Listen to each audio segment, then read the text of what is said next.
Different types के curve आते हैं। डिफरेंट टाइप के कर्व्स में हमारे पास क्या आता है, यहाँ तो सिंगल कर्व आता है, यहाँ हमारे पास दो तरह के कर्व आते हैं और वो दो तरह के कर्व कुछ इस तरह से होते हैं। Let us suppose we are having a circle here and it is intersected by a parabola, और हम लोगों को ये कहा होता है कि we need to find out the area bounded by these two curve. That is why इसको हम लोग कहते हैं कि एरिया अंडर कर्व हम लोगों ने फाइंड आउट करना है। Now area under curve find out करने के हमारे पास दो मेथड होते हैं। Now area under curve find out करने के हमारे पास दो मेथड होते हैं। अब यहाँ पे देखिए, this is x axis and this is y axis. Similarly here we are having x axis and this is y axis.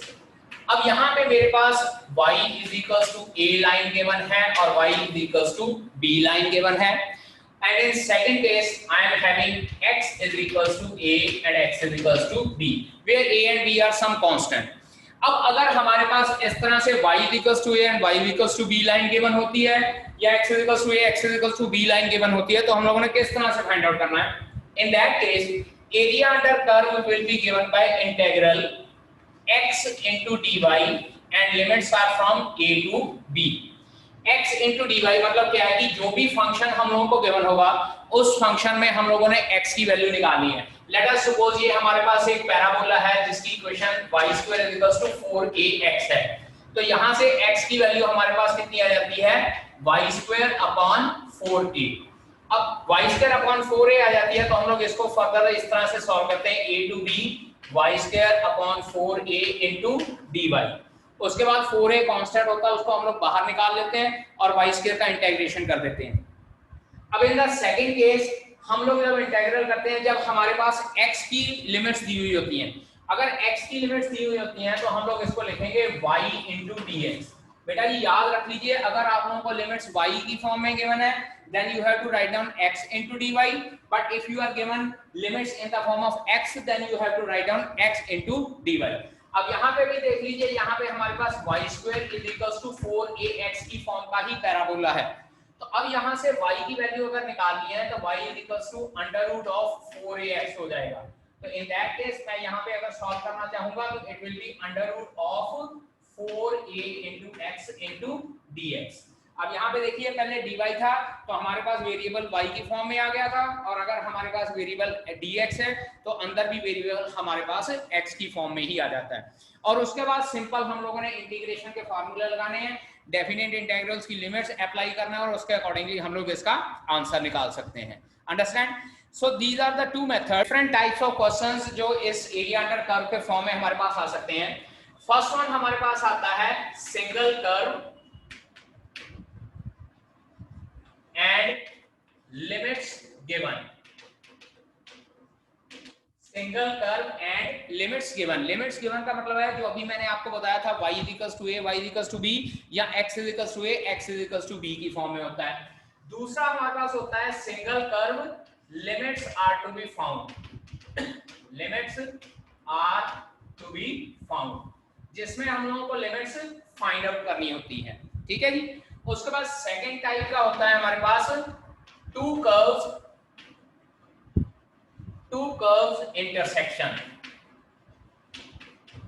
अब जो ये टू कर्व्स इंटरसेक्शन होता है बेटा, इस टू कर्व्स के इंटरसेक्शन में हमारे पास लिमिट्स जनरली गिवन नहीं होती हैं, तो वहां पे हम लोगों ने लिमिट्स फाइंड आउट भी करनी होती हैं। ठीक है जी। अब टू कर्व्स इंटरसेक्शन हमारे पास दो तरह से हो जाता है। फर्दर मैं डायग्राम बना के आपको बता देता हूं दो कर्व की इंटरसेक्शन किस तरह से हो सकती है। Let us suppose we are taking an example of circle and a parabola.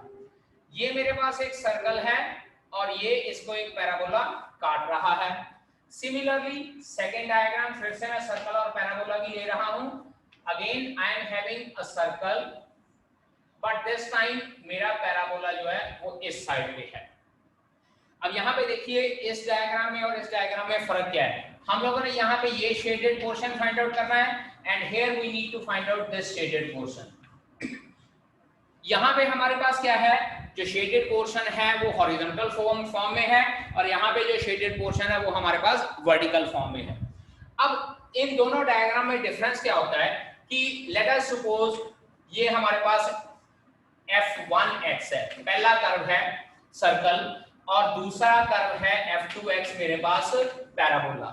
Similarly यहाँ पे मेरे पास सर्कल है f1x और पैराबोला मेरे पास है f2x। जब इनका इंटीग्रेशन या area under curve find out करना होता है तो क्या करना है फर्स्ट केस में। अब यहाँ पे देखिए मेरे पास एक कर्व ऊपर है और एक कर्व उसके नीचे की साइड है, और जब हमारे पास एक कर्व ऊपर और दूसरा कर्व नीचे की साइड पे होता है then what we need to do f1x minus f1x minus f2x होता है। जो कर्व ऊपर होता है वो पहले लिख लेना है और जो कर्व नीचे की तरफ से जा रहा है, ये देखिए ये कर्व नीचे की तरफ से जा रहा है, इसको हम लोग दूसरे नंबर पे लेंगे और बीच में हम लोग माइनस का साइन लगाते हैं। उसके बाद यहाँ पे और यहाँ पे हम लोगों ने लिमिट्स पुट करनी होती हैं, और वो लिमिट्स कहाँ से आती हैं हमारे पास, ये जो दो कर्व हैं इनके पॉइंट ऑफ इंटरसेक्शन से आती हैं। मीन्स टू से कि हम लोगों ने फर्दर इनका पॉइंट ऑफ इंटरसेक्शन दोनों कर्व्स का फाइंड आउट करना होता है और वहां से फिर हम लोग लिमिट्स फाइंड आउट करते हैं। Then f1x minus f2x find out करके हम लोग क्या है area under curve find out कर देते हैं। दोबारा बता रहा हूं, डायग्राम देखकर यहाँ पे हमारे पास पता चलता है कि ये कर्व ऊपर से जा रहा है and the curve was circle, उसको मैंने f1x लिखा था। उसके बाद दूसरा कर्व नीचे की तरफ से जा रहा है and that curve was f2x, so f1x minus f2x लिखना है। अब बात करते हैं ये दूसरे कर्व की। अब इस दूसरे कर्व में ध्यान दीजिए, एक कर्व मेरे पास ये वाला है parabolic curve this side and second curve was circular. But बेटा जी ध्यान दीजिए यहाँ पे हम लोग ये नहीं कह सकते कि एक कर्व ऊपर है और दूसरा कर्व नीचे है। हमारे पास इस तरह से पहला कर्व है और दूसरा कर्व इस तरह से है, यानी कि दोनों कर्व हमारे पास जो है एडजेसेंट फॉर्म में पड़े हैं। और जब हमारे पास दोनों कर्व एडजेसेंट पड़े होते हैं तो हम लोग सिंपल क्या करते हैं f1x प्लस f2x कर देते हैं। याद कीजिए जब हमारे पास एक कर्व ऊपर और एक कर्व नीचे होते हैं तो हम लोग माइनस का साइन लगाते हैं, लेकिन अगर हमारे पास दोनों कर्व एडजेसेंट पड़े हैं तो हम लोग प्लस का साइन लगाते हैं। और उसके बाद फिर से बात वही लिमिट्स फाइंड आउट करनी है और लिमिट्स वो यहाँ पे इनके पॉइंट ऑफ इंटरसेक्शन से फाइंड आउट की जा सकती है। Understand? So plus one class का रिकैपिचुलेट कर लेते हैं कि हमारे पास गिवन स्टेटमेंट्स के accordingly different types of curves कौन से हो सकते हैं। सबसे पहला हमारे पास होता है इसमें स्ट्रेट लाइन। स्ट्रेट लाइन की equation ax plus by plus c is equals to 0 की फॉर्म की होती है, क्योंकि हम लोगों को यहाँ पे ये नहीं कहा होता कि ये कौन सा कर्व है, यहाँ पे डायरेक्टली लिखा होता है कि find out the area bounded bye these two curve. तो इसका मतलब है कि हम लोगों को इक्वेशंस भी पता होनी चाहिए और उसके अकॉर्डिंगली कर्व्स भी पता होने चाहिए। सेकेंडली हमारे पास होता है सर्कल, और सर्कल की इक्वेशन कुछ इस फॉर्म में होती है x² + y² is equals to r²। मतलब क्या है कि x का भी स्क्वायर होता है, y का भी स्क्वायर होता है और सम कांस्टेंट दिया हुआ होता है। So this will B circle. अब ये फर्दर इसकी इक्वेशन इस फॉर्म में भी हो सकती है x - a whole square plus y - b whole square is equals to r² की फॉर्म में भी। अगर तो इस फॉर्म में गिवन है तो इसका मतलब होता है सर्कल का सेंटर जो है 0 0 पे है। अगर इस फॉर्म में गिवन है तो सर्कल का सेंटर हम लोग कह सकते हैं कि A और B पे लाई कर रहा है। उसके अकॉर्डिंगली हम लोगों ने रफ डायग्राम बनानी होती है, क्योंकि अगर हमारी रफ डायग्राम एक्यूरेट होएगी then we can find out area. और रफ डायग्राम के अकॉर्डिंगली हम लोग बता सकते हैं कि हम लोगों ने माइनस करना है एरिया दो कर्व का या प्लस करना है। इसके बाद थर्ड हमारे पास एलिप्स की फॉर्म में होते हैं, और एलिप्स की equation x² over a² plus y² over b² is equals to 1 की फॉर्म में होती है। याद कीजिए जनरली एलिप्स की डायग्राम हमारे पास इस फॉर्म में होती है लाइक दिस। ठीक है जी, जहां पे इसका एलिप्स का सेंटर 0 0 होता है and this distance is a। तो अकॉर्डिंगली ये पॉइंट हमारे पास a, 0 होता है और ये point 0, b।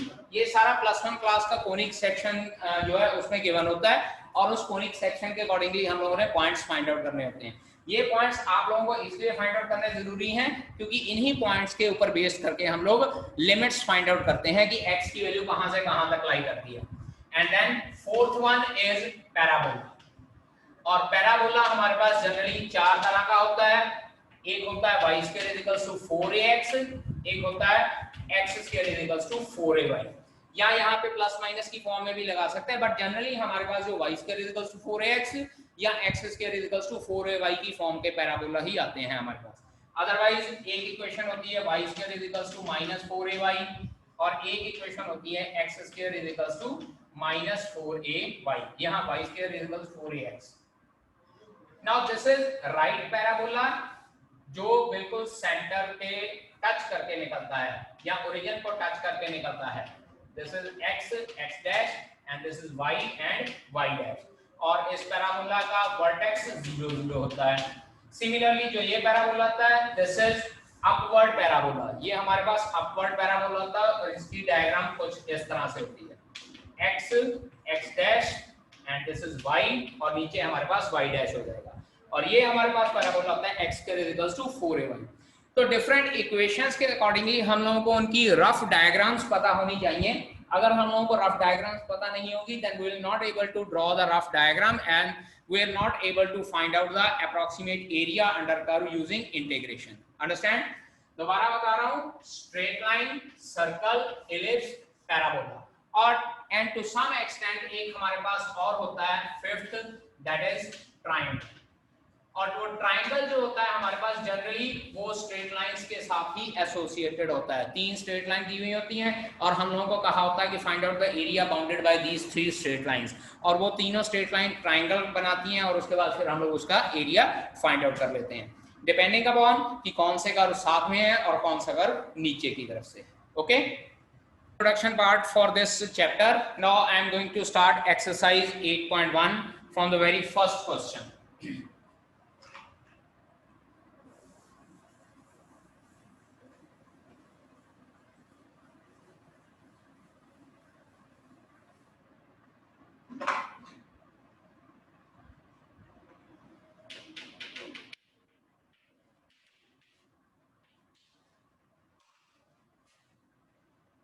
Exercise 8.1 first question, find the area of the region bounded by the curve y square is equals to x।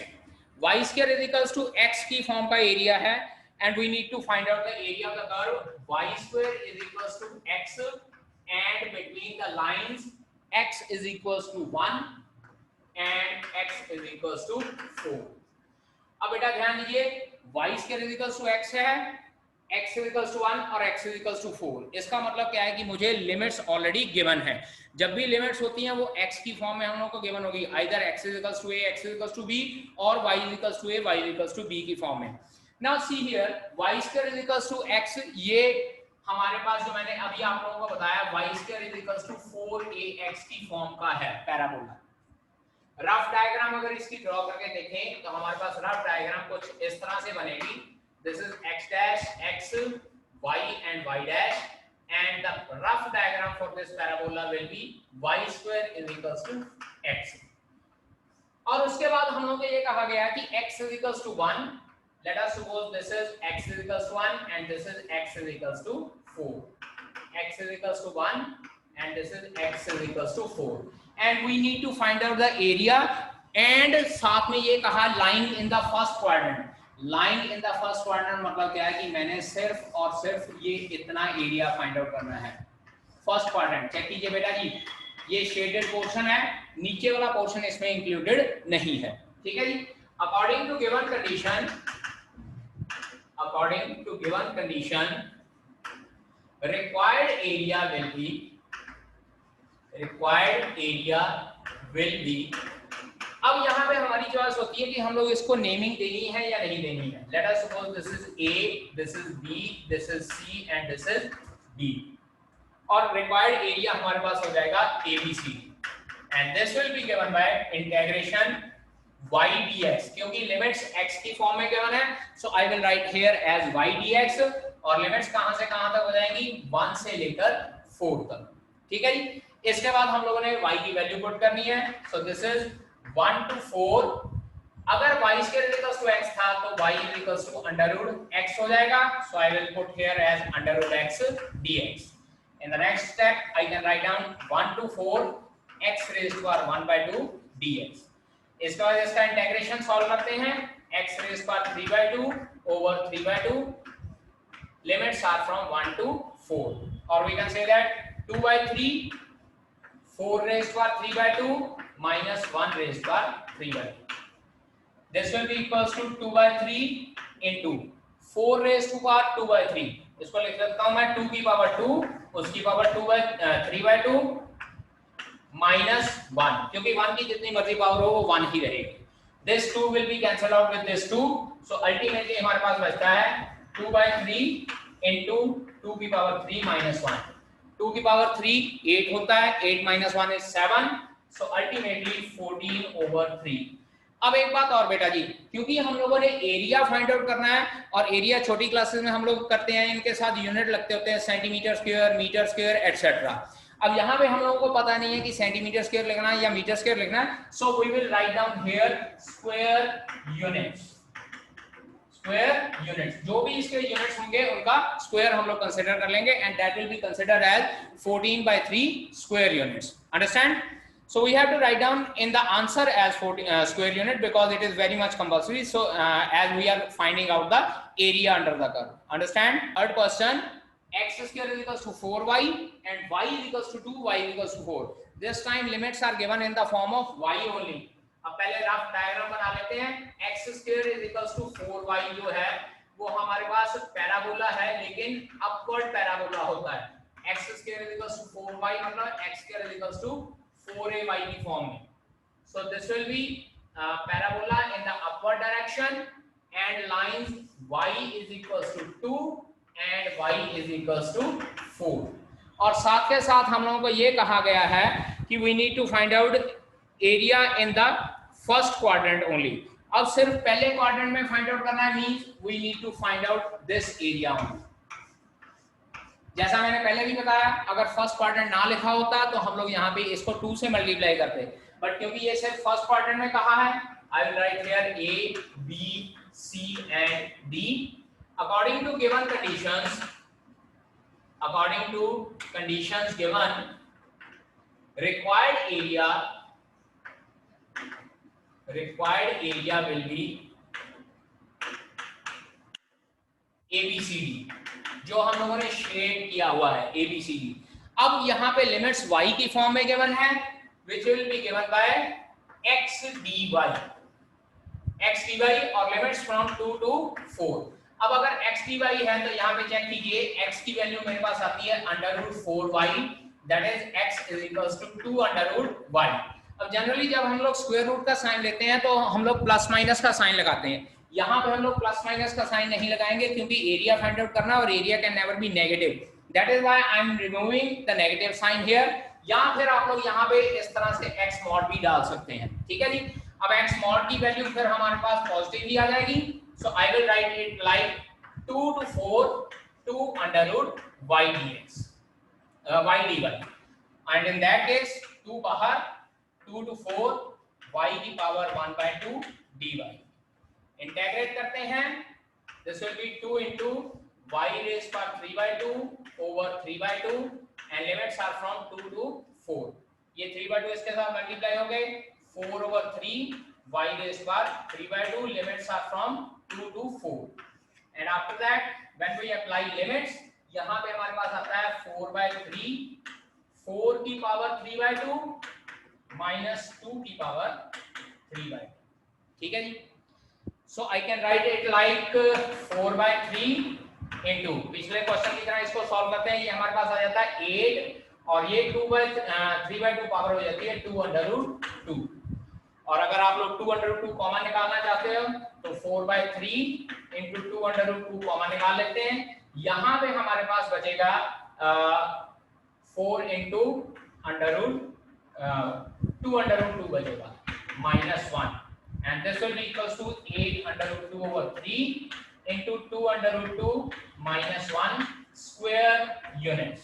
बेटा जी दोबारा बता रहा हूँ, स्क्वायर यूनिट्स किस लिए लिखना है, क्योंकि we need to find out the area of given figure, और एरिया हमेशा हमारे पास स्क्वायर यूनिट्स की फॉर्म में ही होता है. ठीक है जी. I'm going to end this meeting. We'll meet tomorrow with more questions of the same exercise.